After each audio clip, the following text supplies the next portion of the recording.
Alors, le professeur Thomas Maréchal est diplômé docteur en médecine vétérinaire de l'Université de Liège en 2007.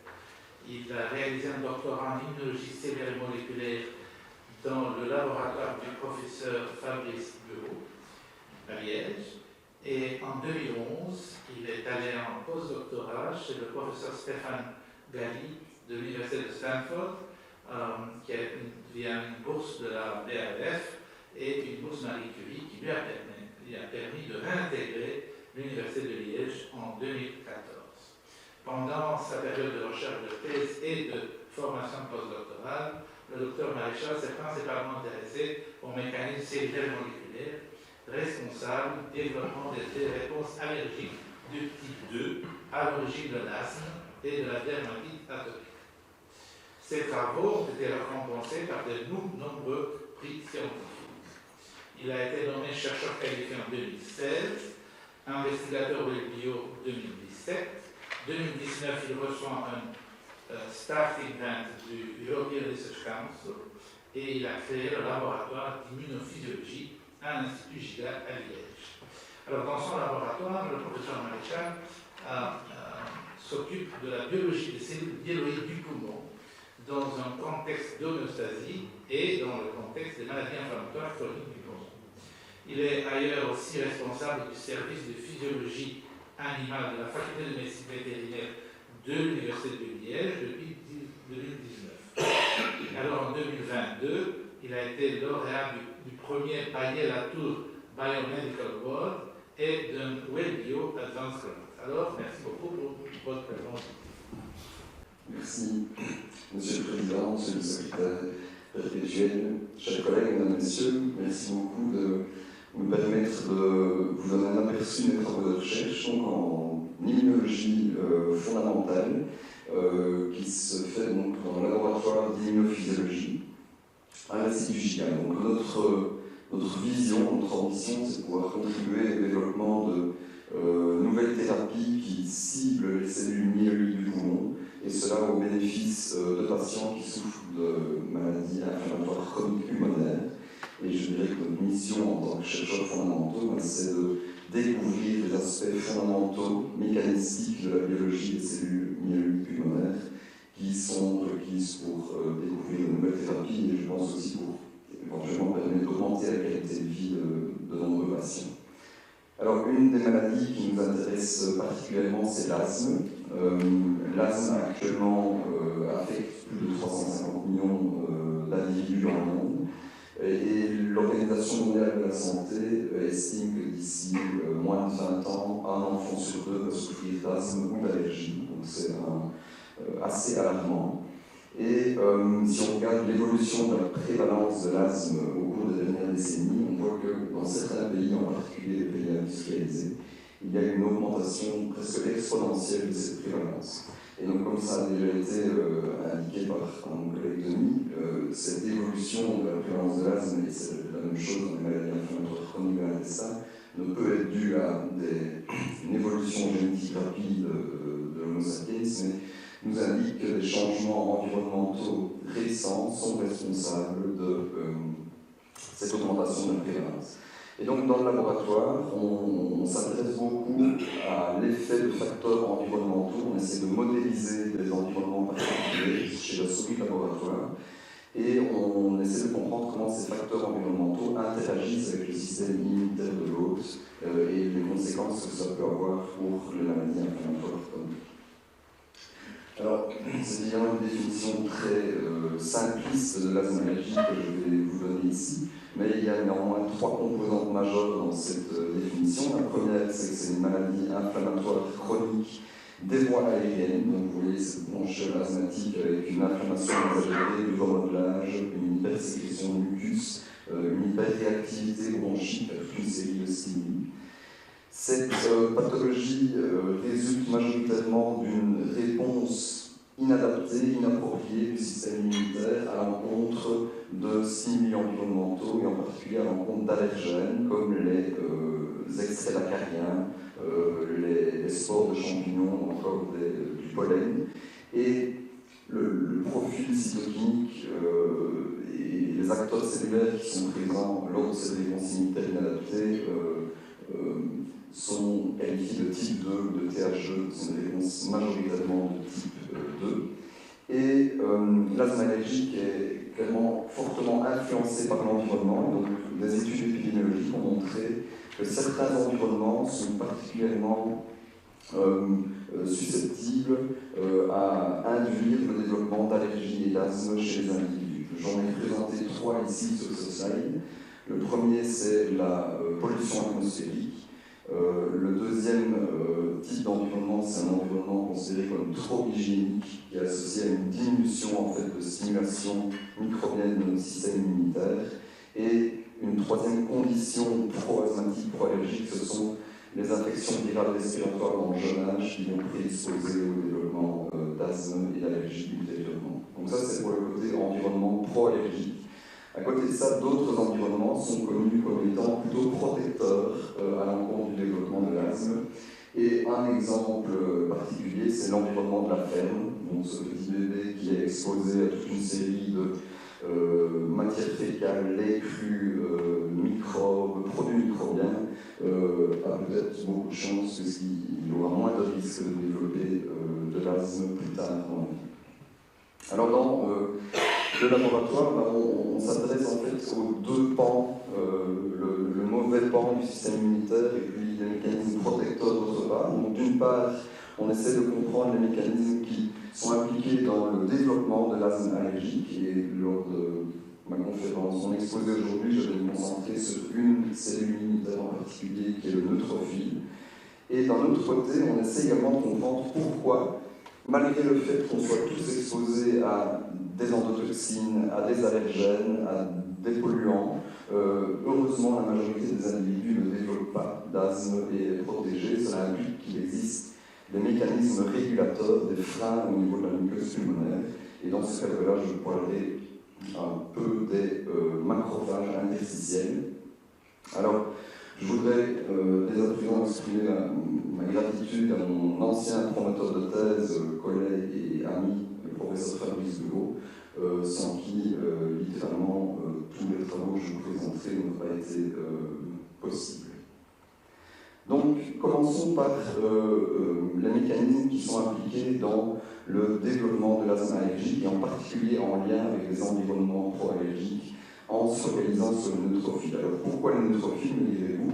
Peut-être que quand vous pensez asthme allergique, vous pensez éosinophile, mastocytes, donc des cellules prototypiques de type 2, comme d'ailleurs la plupart des immunologistes. Si je vous montre ici cette image, je ne vais pas aller dans les détails de tous les mécanismes immunologiques décrits dans l'asthme, mais dans cette revue publiée dans celle de mon collègue Gantois, vous voyez apparaître presque toutes les populations de cellules immunitaires, sauf le neutrophile.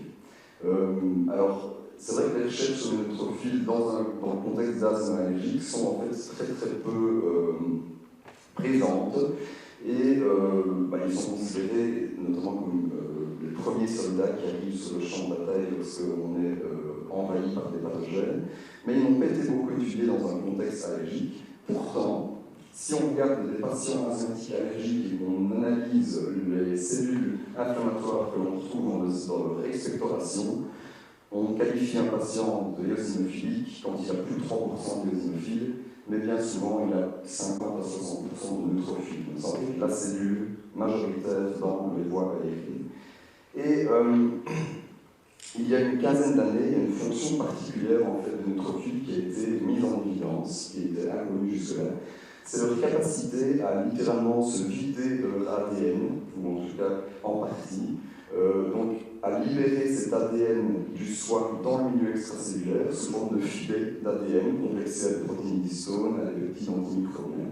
Ça a été découvert comme mécanisme de défense pour capturer les bactéries dans le milieu extracellulaire. Mécanisme très efficace, mais qui, lorsqu'il est dysrégulé, peut aussi contribuer à des immunopathologies. Donc vous voyez ici un marquage qui est effectué sur des neutrophiles dans une boîte de culture, et vous voyez ces filets d'ADN libérés.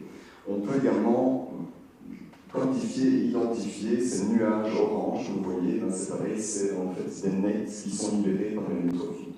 Et Et ce qui est important à retenir ici, c'est que ces neutrophiles ces nets contiennent de fortes quantités d'ADN du soi libérées dans le milieu extracellulaire. Alors lorsque cette fonction des neutrophiles a été décrite, on n'est pas resté inattentif à ça. Ça nous a paru être assez intéressant dans la mesure où une des découvertes majeures de ma thèse de doctorat, c'était justement le fait que l'ADN du soi, lorsqu'il est libéré dans le milieu extracellulaire, suite à un dommage par exemple, mais ça peut également être le cas pour des neutrophiles qui libèrent ces nets, est en fait un signal de danger très puissant qui va alerter le système immunitaire et le pousser à induire une réponse justement allergique de type 2. Donc, si on considère que chez les patients asthmatiques allergiques, il y a beaucoup de neutrophiles, que ces neutrophiles sont capables de libérer de l'ADN et que cet ADN du soi est un signal potentiel très puissant pour induire une réponse de type 2, on s'est dit bien, peut-être que ces nets, ces filets d'ADN représentent en fait un dénominateur commun qui est induit lorsqu'un individu est exposé à des conditions environnementales pro-allergiques. Donc on a modélisé des environnements pro-allergiques chez la souris, je vais vous montrer quelques données, et on s'est demandé si dans ces différents cas de figure, il n'y avait pas un facteur de l'hôte commun qui était responsable de la promotion des réponses asthmatiques allergiques. Alors, un des modèles qu'on a utilisé, c'est ce qu'on appelle un modèle hygiénique, qui évidemment ne récapitule pas complètement l'hypothèse de l'hygiène, mais que l'on trouve assez intéressant. C'est un modèle où on expose des souris à de très faibles doses de lipopolysaccharides et d'endotoxines, et où dans ce modèle, si on les expose ensuite à des extraits bactériens, donc à des allergènes, eh bien, seules les souris qui sont pré-exposées aux faibles doses de LPS vont développer de l'asthme allergique à l'encontre des extraits bactériens. On voit de l'inflammation péribronchique périvasculaire, une eosinophilie, une production de mucus, ici 3 caractéristiques de l'asthme allergique.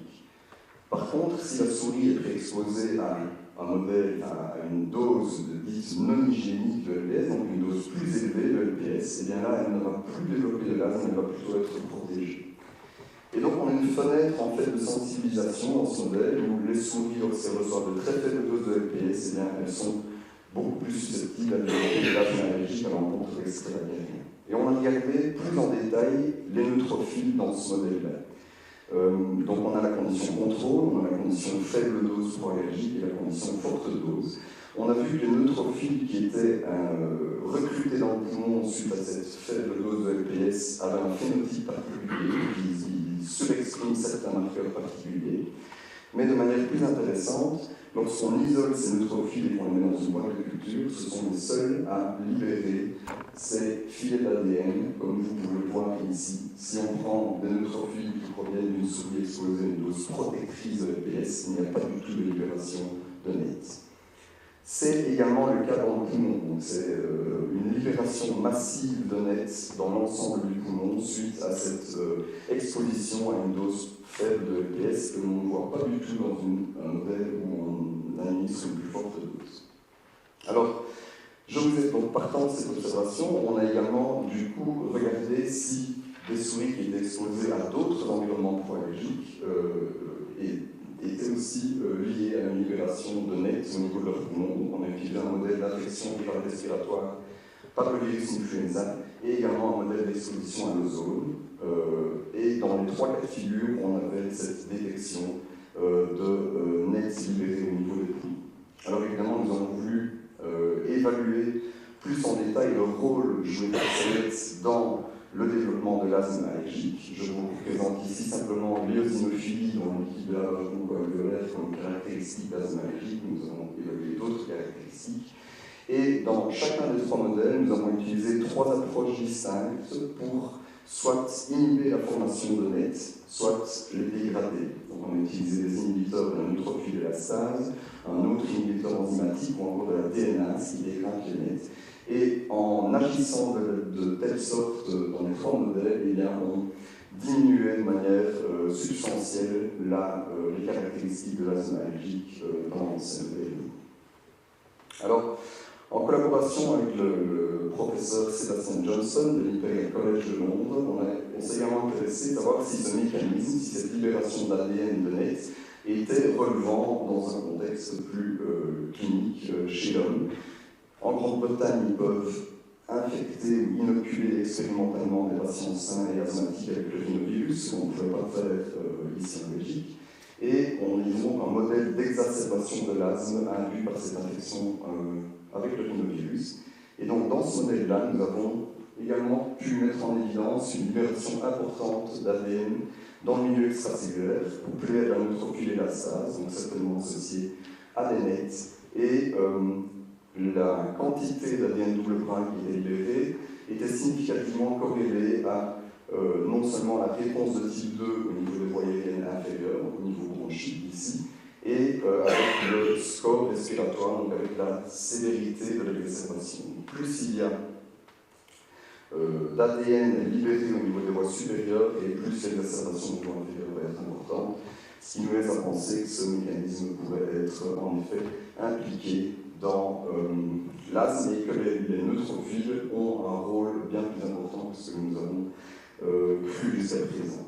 Donc, pour résumer cette première partie, on a identifié que les conditions pro-allergiques environnementales distinctes agissent en fait de la même façon sur le système immunitaire inné de l'hôte, en induisant le recrutement d'un sous-type particulier de neutrophiles qui libère de grandes quantités de nets contenant de l'ADN qui est en fait un signal de danger très puissant pour booster les réponses de type 2 asthmatique. En avril 2020, rappelez-vous, nous étions en confinement total, le labo était à l'arrêt, et j'ai lu avec beaucoup d'intérêt cette perspective en fait, de collaborateurs qui suggéraient que ces filets d'ADN, ces nets, pourraient également être des médiateurs importants des formes sévères de la Covid-19. Alors ils apportaient toute une série d'éléments émanant de la littérature, sans apporter d'évidence expérimentale, et quelques jours après avoir lu cet article, j'ai été contacté par Philippe Delven et Cécile Louis pour justement discuter de l'idée d'essayer de détecter ces nets dans des biopsies de patients décédés de Covid-19 sévère au CHU. Et donc nous avons des patients, une petite cohorte ici, prototypiques, ayant succombé à la première vague de formes sévères de Covid-19. Et les premières images que l'on a accumulées par microscopie confocale étaient très intéressantes dans la mesure où il y avait vraiment des zones pulmonaires très très riches en filets d'ADN qui sont présentés ici en une colocalisation entre le vert et le rouge. Nous avons pu quantifier cela grâce à une méthode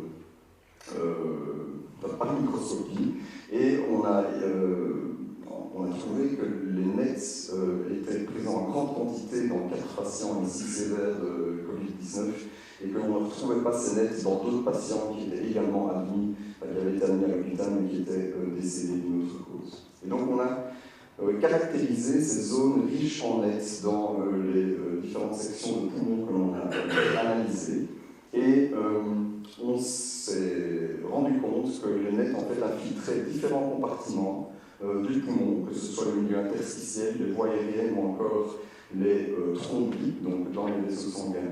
Et cela laisse penser que lorsqu'ils sont libérés de manière excessive, ils pourraient contribuer notamment à la destruction épithéliale, à une hyperactivation immunitaire, à l'occlusion des voies aériennes ou encore aux phénomènes immunothrombotiques qui ont été décrits. Donc cet article a suscité un grand intérêt de la communauté scientifique, il est déjà cité plus de 250 fois.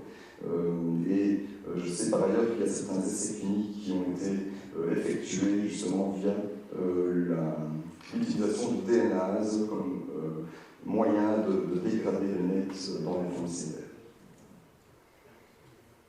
Donc, ceci c'était pour la partie sur les neutrophiles et sur les mécanismes pro-asthmatiques.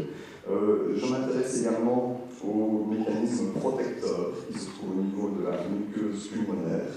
Et ce slide-ci représente en fait un résumé de 10 ans de travail, majoritairement de Fabrice Bureau, avec mon aide par la suite. Moi, Fabrice s'est beaucoup intéressé non pas aux macrophages alvéolaires, qui sont les macrophages les plus connus, les plus caractérisés, les plus facilement isolables, mais il s'est intéressé aux macrophages qui se situent dans le parenchyme pulmonaire. donc qu'on appelle macrophages interstitiels. Et il a montré que ces macrophages interstitiels produisent au stélistère constitutivement de l'interleukine 10, donc une cytokine immunosuppressive, qui agit littéralement comme un frein sur le développement de réponses allergiques asthmatiques. Et en particulier, ces macrophages sont capables d'inhiber la fonction des cellules dendritiques, qui sont des cellules présentatrices d'antigènes professionnels à l'initiation de la sensibilisation allergique. On a aussi découvert que lorsque des souris étaient exposées à un produit microbien en particulier, qui est de l'ADN bactérien riche en CPG, eh bien, le nombre et la fonction de ces macrophages interstitiels étaient très fortement amplifiés, boostés, et que dès lors, on avait beau essayer de tenter d'induire de l'asthme allergique chez les souris qui avaient reçu ces CPG, c'était impossible, elles étaient protégées contre le développement de l'asthme, et cela était médié justement par cette amplification de macrophages interstitiels. Donc, un acteur avec un potentiel thérapeutique assez intéressant, et plus ou moins au même moment, moins de 10 ans de ça, eh bien, il y a eu selon moi une révolution dans le domaine de l'immunologie et des sciences de la vie en particulier, qui était le début de l'ère génomique dite unicellulaire, ou single cell, où dans ce papier de Science en 2014, un collaborateur israélien, Guido Amit, a montré qu'en étudiant l'expression de gènes, donc en séquençant l'ARN dans chaque cellule, sans avoir un a priori sur, par exemple, les marqueurs qu'elles expriment, etc., et bien cela permettait de décomposer soit des populations qu'on croyait homogènes, soit des tissus complexes, en différents types cellulaires, sans avoir d'a priori sur les marqueurs qu'on va utiliser. Je pense que ça, c'est une amélioration très très importante par rapport à la cytométrie en flux, par exemple.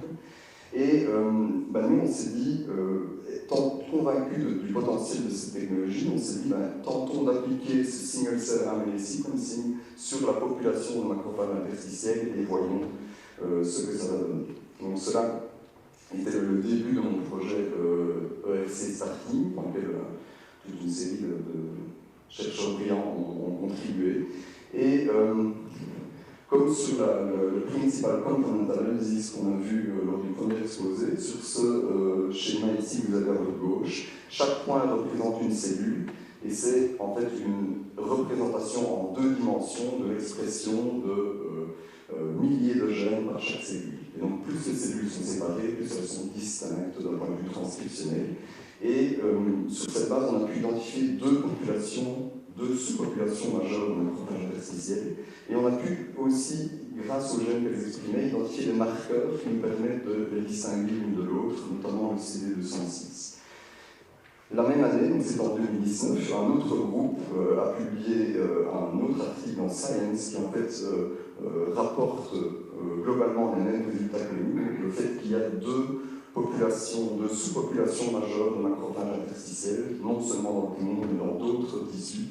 Il y a les macrophages CD206+, qui sont en fait ceux qui sécrètent le plus d'IL-10, qui sont plutôt associés à l'interstitium bronchique, et puis il y a les CD206 négatifs, qui expriment le haut niveau de MHC2, sont plutôt liés à l'interstitium alvéolaire. Alors, je dirais que les cartes ont été un peu rejouées à partir de ce moment-là, puisqu'on s'est dit, avant de considérer plus davantage les macrophages interstitiels, par exemple, dans une thérapie cellulaire à l'encontre de l'asthme, etc., on doit être bien sûr de cibler la bonne population cellulaire et on doit finalement essayer d'augmenter nos connaissances par rapport justement à ces sous-populations de macrophages, à leur programme de différenciation, à leur fonction. Et donc pour ce faire, on a eu pour ambition avec Fabrice, il y a 6-7 ans déjà, d'essayer de développer une nouvelle souris transgénique dans laquelle on pourrait spécifiquement dépléter ces macrophages interstitiels. Cela permettrait d'utiliser cette souris pour mieux comprendre leurs fonctions d'une part, mais en plus, on est parti du principe que si on déplète ces macrophages, eh bien, les monocytes vont revenir et se redifférencier en nouveaux macrophages de manière assez rapide. En tout cas, nous permettant du coup d'étudier vraiment avec beaucoup de détails la trajectoire qu'un monocyte va prendre pour devenir l'un ou l'autre macrophage. Et après avoir généré les 10 à 15 milliers de souris qui ont été assez décevantes, on est parvenu à générer cette souris qu'on appelle la souris IMDTR, où on a défini le macrophage par l'expression combinée de deux gènes, CX3CR1 et TMEM119, je ne vais pas aller dans les détails ici, mais en croisant des souris CX3CR1 et Loxoplose DTR avec des souris TMEM119, ce qu'on n'est pas parvenu à faire, c'est à faire exprimer à la surface des macrophages interstitiels le récepteur à la toxine diphtérique. De telle sorte que si on injecte une toxine diphtérique à la souris, eh bien, on va dépléter spécifiquement ces macrophages interstitiels sans toucher les autres populations dans d'autres organes et sans toucher les autres populations au milieu du poumon. Et je n'ai pas les données ici pour vous montrer, mais une fois qu'on a déplété ces macrophages, eh bien, 7 jours plus tard, de nouveaux monocytes sont arrivés, se sont différenciés en macrophages qui sont exactement similaires aux précédents. Et donc, à nouveau, le single cell RNA sequencing ici nous a paru être une technologie appropriée pour étudier dans ce modèle la différenciation de monocytes en deux sous-types de macrophages. Et donc, on a généré un atlas où ici chaque point représente une cellule, à chaque point est associé le niveau d'expression de milliers de gènes, donc c'est vraiment une base de données extrêmement riche, et où on a pu vraiment avoir ici la trajectoire des monocytes classiques qui se différencient en deux sous-types de macrophages interstitiels. Donc vous allez me dire, c'est bien beau, mais pourquoi? Eh bien, grâce à toute une série d'analyses bioinformatiques assez sophistiquées, eh bien, on peut en fait savoir pour chaque gène que l'on interroge la façon dont il est régulé au cours de cette différenciation. Et donc ça nous a permis en fait, et je vais vous montrer un schéma résumé ici puisque je n'ai pas le temps d'aller plus en détail dans les données, ça nous a permis deux choses. La première chose, c'était une découverte que j'estime être une découverte fondamentale majeure qui n'a jamais été montrée auparavant, c'est la capacité de monocytes, lorsqu'ils arrivent dans un tissu, à reproliférer avant de se différencier en macrophage. Donc, dans le système monocytaire phagocytaire, il était cru que, jusqu'à présent, que soit les progéniteurs en amont sont capables de proliférer, soit des macrophages complètement différenciés peuvent reproliférer dans le tissu. Mais le fait que le monocyte, lorsqu'il sort du sang et reçoit des signaux qui lui permettent de reproliférer pour donner lieu à toute une série d'autres cellules, ce n'était pas connu du tout. On a identifié le facteur de transcription MAFB comme étant un régulateur de cette prolifération, donc il va restreindre la prolifération et puis induire des programmes de différenciation. Et enfin, nous avons identifié aussi le facteur de transcription CNAF, qui lui est spécifiquement responsable de la différenciation d'un sous-type, mais pas de l'autre sous-type de macrophage. Donc vous l'avez compris, au-delà de l'aspect fondamental, on a également généré toute une série d'outils chez la souris qui vont nous permettre d'investiguer le développement de ces macrophages, les signaux qu'ils reçoivent du tissu, mais également leur fonction dans toute une série de contextes. Alors, je suis vétérinaire de formation, c'est vrai que je suis fort attaché aux modèles animaux et convaincu de leur potentiel, mais on essaie également d'avoir une dimension un peu plus translationnelle à nos recherches, notamment grâce à un programme WebBio où on va étudier les exacerbations virales d'asthme et de BPCO et au projet financé par le fonds Bayatour qui s'intéresse spécifiquement aux interactions avec les macrophages et les cellules épithéliales dans un contexte de réparation tissulaire. Et donc nous avons des modèles intéressants, une expertise technologique, je pense, assez avancée, qui ne va cesser de continuer dans les années à venir et qui va nous permettre grâce à une approche plus intégrative, où on va plus s'intéresser à des types cellulaires en particulier, mais on va aussi s'intéresser beaucoup plus aux interactions cellulaires et aux implications dans la pathologie, augmenter du coup nos connaissances fondamentales dans les maladies inflammatoires chroniques. Je tenais mon dernier slide à remercier évidemment tous les collaborateurs dont je n'ai pas cité les noms ici, les personnes du laboratoire de Fabrice et puis de mon laboratoire, les organismes de financement, et puis vous pour votre attention. Merci beaucoup.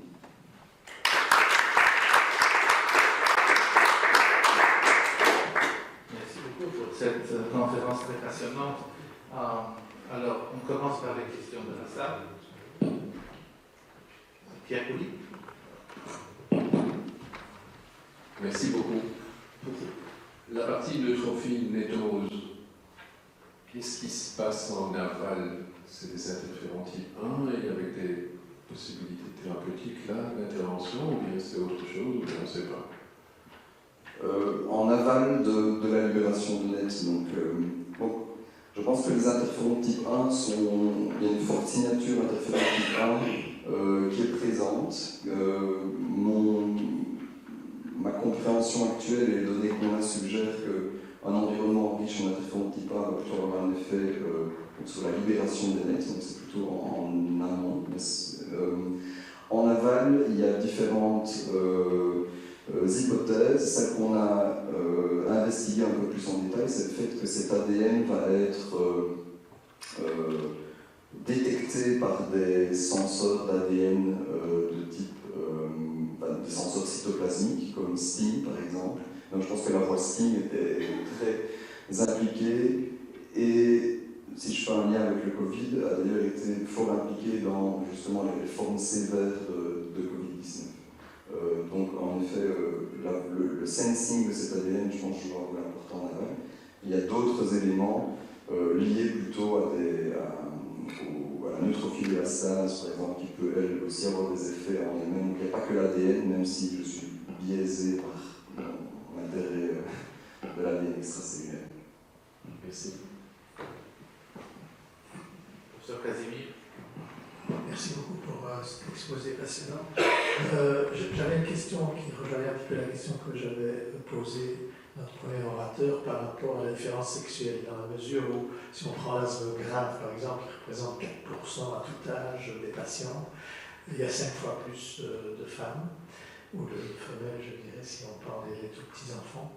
Et donc, ma question était de savoir dans quelle mesure vous constatiez aussi des différences. C'est une question. La deuxième question que j'avais, c'était cette situation absolument fascinante aussi des polynucléaires qui libèrent leur net. Et donc, qu'est-ce qui, au fond, caractérise, parce qu'au fond, ils sont mis dans une situation où ils sont en présence de peu d'endotoxines, alors que ceux qui sont mis en présence de beaucoup d'endotoxines ne libèrent pas les nets. Donc, quelle est la situation physiologique du polynucléaire dans cette situation, sachant que le polynucléaire, comme vous l'avez dit, est une cellule qui est un soldat, sinon, je dirais, un soldat de guerre qui peut descendre dans une situation de pH extrême. Et donc, est-ce qu'ayant libéré son net, il meurt plus vite ou il meurt moins vite? Je trouve que c'est une question, en tout cas, enfin, moi, qui m'intéresse beaucoup. Merci beaucoup pour ces questions. Donc, pour répondre à la première question par rapport à l'effet du sexe, je pense qu'on a trop souvent ignoré, y compris dans les modèles animaux, l'effet potentiel du sexe. Donc on est poussé à s'y intéresser, je pense, de manière tout à fait justifiée. Par rapport à la biologie, aux effets que l'on peut observer dans les modèles d'asthme et aux effets que l'on peut observer sur les macrophages interstitiels, par exemple, en particulier, et bien, assez récemment, moins de 2 ans de ça, on a observé vraiment des différences qui méritent d'être investiguées davantage. Notamment, juste pour donner un exemple, les niveaux d'expression du complexe majeur d'histocompatibilité type 2 par le macrophage interstitiel est fortement dépendante du genre de l'animal. Et donc sur cette base, on essaie de comprendre si c'est plus lié à un environnement hormonal, local ou systémique, ou bien plus lié à la génétique directement. Par rapport à votre seconde question concernant les neutrophiles, leur capacité à libérer les nets. Alors, il y a 2 types de nétose. Donc, certains investigateurs considèrent que la libération nette est une forme de mort cellulaire. C'est pour ça qu'on l'appelle nétose. Et alors, on parle de nétose, ça c'est un peu schizophrénique, on parle de nétose vitale ou nétose suicidaire. Donc maintenant, je pense qu'on essaie de se sortir de cette vue que la libération nette est une forme de mort. Mais donc, les éosinophiles, plus que les neutrophiles, ont été décrits comme étant capables de libérer l'ADN mitochondrial très rapidement, donc sous forme de filets similaires, et qui peuvent continuer à vivre ensuite. Dans les modèles qu'on utilise, je suis plus convaincu, vu la quantité d'ADN qu'on détecte que c'est l'ADN nucléaire et que du moment où on détecte cette libération, le neutrophile est déjà quasi mort. Alors, la libération de NET par les neutrophiles dans un contexte physiologique, donc même pas suite à une stimulation bactérienne, simplement si on regarde les neutrophiles dans le corps, dans un état d'homéostasie, il y a très peu de libération de NET qui est rapportée. Et par ailleurs, le poumon est un organe assez particulier aussi, en ce sens qu'il contient une très très grande quantité de neutrophiles. En fait, la moitié des neutrophiles circulatoires chez la souris sont marginés dans le poumon. Donc, ils sont collés à l'endothélium dans le poumon et on s'intéresse fortement à ces rôles de neutrophiles-là, mais qui est indépendant de la libération de NET. Je donne quelques éléments à l'indication, c'est une réponse très, très claire et concise à la question. Donc le neutrophile qui libère des NET va mourir certainement suite à une faible dose de LPS ou dans d'autres contextes. Alors ce qui est fascinant, c'est de voir que si on augmente un peu la dose de LPS, on a des neutrophiles qui n'en libèrent plus du tout. Et c'est vraiment blanc et noir. Et je pense qu'il y a des mécanismes stimulateurs de NET, des signaux stimulateurs qui sont présents dans les conditions faible dose, notamment cet environnement riche en interféron type 1. Je pense également qu'il y a pas mal de mécanismes inhibiteurs qui se mettent en place lorsque la dose de LPS augmente. D'autres études, d'autres groupes ont montré que les neutrophiles en fait, pouvaient choisir plutôt de phagocyter ou libérer des NET en fonction justement de la quantité d'LPS qu'ils ont à leur disposition. Et ce n'est pas spécialement dépendant du TLR4, c'est plus un genre de sensing du LPS et d'interaction membranaire, mais pas via le TLR4. Merci beaucoup. Vous voulez poser une question? Oui. C'est ma question.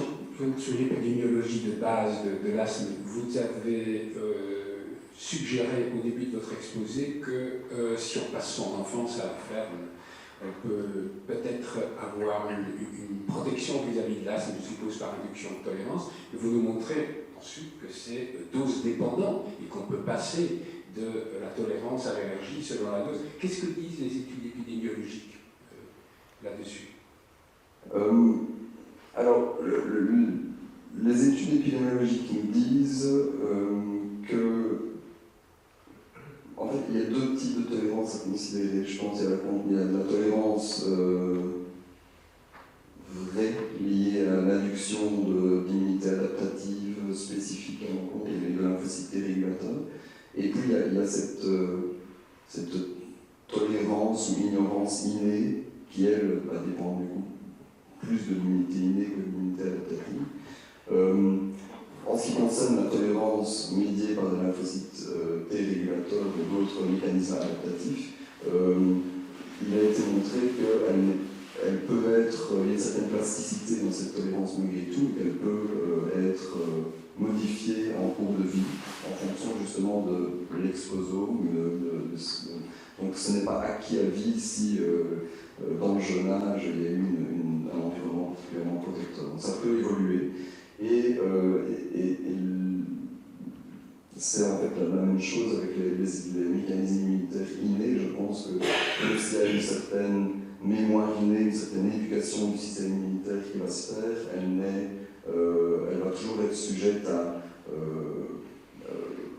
un facteur qui est le fait de savoir si ces stimulations sont répétées et maintenues dans le temps plutôt qu'un élément plutôt ponctuel. En Belgique, est-ce qu'il y a moins d'asthme chez les enfants des fermes que chez les enfants des villes? Alors en Belgique, je ne suis pas certain qu'on ait des cohortes assez importantes, je ne suis pas certain que ce genre de données ait été généré. Par contre, en Allemagne, en Bavière, il y a un groupe qui est très actif où ils étudient notamment les enfants qui sont élevés dans des maisons associées à une ferme et ceux qui sont dans les mêmes villages élevés dans des maisons non associées à la ferme. Et l'effet est assez fréquent. Il y a tout un domaine maintenant avec les mégacariocytes dans le poumon et les plaquettes dans le poumon et les plaquettes qui sont capables de capter de l'ADN. Et je me demandais s'il y a des interactions entre les neutrophiles, les NET et les plaquettes dans les poumons. Oui, tout à fait. Donc les neutrophiles sont capables d'interagir avec les plaquettes, et c'est d'ailleurs dans ce contexte qu'ils ont été fortement impliqués dans les phénomènes thrombotiques ou immunothrombotiques liés à la Covid-19, mais pas seulement. Donc les neutrophiles et les plaquettes sont deux acteurs qui peuvent fortement interagir entre eux, et ils sont plutôt pro-coagulants. Et alors, est-ce qu'on comprend qu'est-ce qui se passe dans le poumon pour attirer les précurseurs biologiques en général? C'est un des organes qui le fait le mieux après la mort. Oui, donc c'est évidemment extrêmement intéressant. Et certaines niches, justement, commencent à être décrites avec un peu plus de détails. Si je prends l'exemple du neutrophile, par exemple, eh bien, il y a un axe, justement, CXCL4, donc le récepteur H-nucléine exprimé par le neutrophile, et CXL12, qui est le ligand qui est exprimé par les cellules endothéliales, qui semble être très important pour attirer ces neutrophiles au niveau du poumon et les maintenir là, jusqu'à ce qu'ils deviennent âgés, ou qu'ils acquièrent un phénotype âgé, et qu'ils soient réattirés dans la moelle osseuse pour Est-ce qu'on ne peut pas considérer ensuite à cette question-ci que c'est aussi parce que le poumon est l'organe où une pénétration potentielle de pathogènes est la plus profonde dans notre corps, et que, compte tenu de son importance pour la vitalité de l'individu, il est important d'avoir une armée sur place? Oui, tout à fait, je suis complètement de votre avis. C'est vrai que c'est assez impressionnant de voir le nombre de substances, enfin, le degré d'exposition de la muqueuse pulmonaire, au même titre que la muqueuse intestinale également. Et dans les deux organes, dans les deux muqueuses, on a une population de cellules immunitaires qui est juste très impressionnante, et qui, à mon avis, est nécessaire pour maintenir cette balance entre fonction et agression et dysfonction. J'ai deux questions sur Internet. Maurice Lamy, professeur, on vous donne la parole à nouveau. Merci beaucoup. C'est fascinant cette histoire de NET. Je me suis beaucoup intéressé au centre de l'oxygène, à la physiopathologie de l'inflammation aiguë du poumon, donc en particulier la RDS. Ce que vous avez dit sur les infections pulmonaires au Covid-19 m'intéresse au plus haut point. Avez-vous des données sur le rôle des NET dans les autres formes d'RDS sévère? Dans les autres formes pardon, je pense. Donc d'inflammation aiguë. Oui. Donc, alors c'est fortement intéressant, parce que si on regarde ça uniquement du spectre des NET, on en détecte dans d'autres formes d'RDS, comme suite à l'influenza. On en détecte également suite à des dommages pulmonaires mécaniques, par exemple, donc des individus qui sont trop longtemps sur respirateur, par exemple, vont développer des dommages également, et ça va être accompagné de libération de NET. Mais ce qui est plus intéressant selon moi, c'est lorsqu'on regarde vraiment le profil moléculaire des neutrophiles dans un contexte d'ARDS Covid et dans un contexte d'ARDS influenza. Et là, on voit qu'il y a des différences qui sont subtiles, mais qui sont néanmoins intéressantes. Donc, la fonction de libération nette est présente, mais par contre, le profil un peu plus détaillé moléculaire de neutrophile est différent et est associé également à des caractéristiques physiopathologiques différentes du type d'ARDS. Merci beaucoup. Et la question suivante viendra de la professeure Isabelle Salmon. Bonjour professeur. Bonjour, vous m'entendez? Oui, tout à fait. Merci pour cet exposé. C'est extraordinaire de voir que des cellules qu'on connaît depuis toujours ont des fonctions encore inconnues, je trouve. Et la question que je pose, c'est ce qui m'a étonnée, c'est la grande hétérogénéité de ces populations de macrophages qu'on a l'habitude de voir en clinique dans les lavages broncho-alvéolaires. Je me demandais si vous avez une idée des applications cliniques. Est-ce qu'on va caractériser ces macrophages, ces neutrophiles, au niveau des lavages, au niveau des biopsies transbronchiques? Est-ce qu'il y a des applications cliniques qui sont prévues, qui existent déjà, par exemple dans la RDS? Oui, merci beaucoup pour cette question-là. C'est précisément ce que nous avons commencé à faire et ce que nous projetons de poursuivre notamment avec le programme WebBio. Donc, on a commencé à étudier justement l'hétérogénéité des populations immunitaires dans des lavages broncho-alvéolaires de patients, dans une cohorte de patients souffrant de BPCO, fumeurs. On a également des contrôles sains et des contrôles fumeurs sains, si on peut les appeler ainsi. Et donc l'hétérogénéité est assez impressionnante, et il y a des sous-populations non seulement transcriptionnellement distinctes, mais fonctionnellement distinctes également, que l'on désire étudier plus en détail. Alors l'avantage d'utiliser par exemple à nouveau le single cell RNA sequencing dans ces études, c'est qu'on va découvrir des marqueurs et valider des marqueurs de surface qui vont nous permettre ensuite d'étudier cela en utilisant des techniques plus classiques comme la cytométrie en flux ou l'isolation de ces cellules dans des modèles ex vivo. Bon, je dirais qu'on est au début du processus. Et alors vous avez mentionné aussi justement les biopsies endobronchiques ou transbronchiques qui sont également, à mon avis, très intéressantes parce que la pathologie dans l'asthme, notamment, n'est pas une pathologie qui est alvéolaire, mais dans les voies aériennes, mais qui se passe justement dans le tissu, dans la bronche. Et donc là, on a pour ambition d'utiliser la transcriptomique spatiale qui va nous permettre d'étudier en fait avec une résolution unicellulaire à nouveau les cellules, mais dans leur contexte le plus relevant, à savoir dans le tissu. Donc on est au début, je pense qu'il y a un développement technologique d'abord à mettre en place, une cohorte à constituer, notamment pour les exacerbations virales d'asthme et de BPCE. Tous les feux sont ouverts actuellement et j'espère pouvoir vous en dire plus d'ici 3-4 ans. Merci. Merci à vous, professeur Salmon. Merci à vous également, professeur.